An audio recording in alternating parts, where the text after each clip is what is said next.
On the second visit to Taiwan by U.S. lawmakers in as many weeks, China's military steps up drills around the island in resolute defense of its national sovereignty.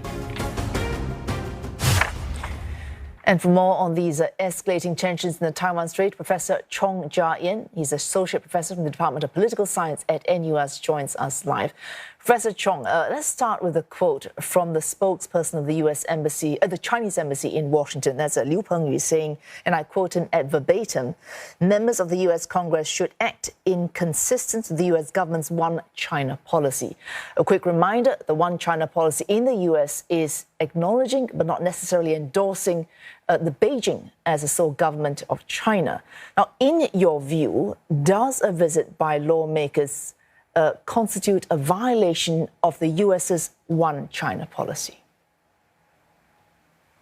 Right. So the U.S. One China policy, essentially, as you said, they acknowledge Beijing's position that Taiwan belongs to China. They do not support or endorse this position. Now, a congressional delegation, or CODEL as they're called, that actually doesn't change that fundamental position. The visits don't necessarily have any implication for the recognition of Taiwan, for Taiwan's position one way or the other. But what's going on here is that Beijing would like to see more isolation of Taiwan. They've been keeping to this One China principle as separate from the policy, which essentially claims that Taiwan is part of China and has always has been, and they reserved the right to use force to bring about its unification. Now, this is not a position that the U.S. Government endorses, so there's a bit talking past each other. But what Beijing has also been doing is to try to foist this One China principle on more and more other governments, and trying to sort of conflate this One China principle with the One China policy in order to forward their position. So this tweet by Liu Pengyu seems to be pushing in that direction. It's been going that way for, I think, a year or two now, and stepping up over the past few months. As you mentioned, on these visits, CODELs, or visits by congressional delegations, this is hardly the first. And from 2014, we've seen that was at that point the Environment Protection Administration's head visiting Taiwan. Since then, we've seen increasingly senior, Nancy Pelosi 13 days ago. These things have been taking place. China has protested, as we would expect. But this is the first time we're seeing drills on this scale and of this nature. So both sides arguably are hollowing out, and I quote Wang Yi there, their commitments to which earlier commitments they may have made to each other on Taiwan. Would you argue that there is a case for both China and U.S. Agreeing in letter to earlier agreements, but in spirit no longer doing so? So, right, what happened earlier in the three communiques between the U.S. and China, they essentially agreed to disagree, right? So the U.S. had its position, the PRC had its own position, and they sort of lived with that for a while through the Cold War, because they had to deal with the Soviet Union together. Afterwards, where there was a lot of focus on engagement, they left that aside. But around 2008 or 9, what happened was Beijing, I think, felt that it had more economic capability, more military capability. It tried to force the issue a little bit.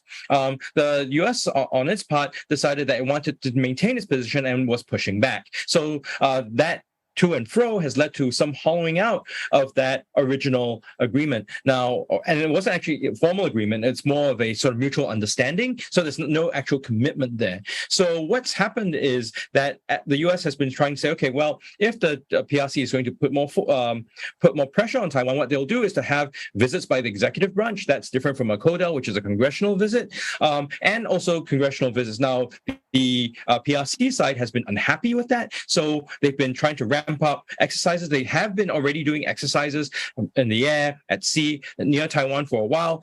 What we've seen recently is a ramping up to sort of move those exercises closer to the main island of Taiwan, and also increase the intensity. But this sort of progression has been going on as part of a larger trajectory where we see more forceful Chinese behavior in the South China Sea as well as the East China Sea, where they all have disputes. So it's a broader pattern of Chinese behavior that has sort of centered around the differences with the U.S. On Taiwan at this particular moment. Professor Chong, final question here. If the current trajectory is driven by these differences, if we go back to the first communique in 1972, that was driven by both sides. You mentioned one factor, the Soviet Union, but there were other reasons why Kissinger and Zhou Enlai felt they needed to agree to disagree. There were incentives then.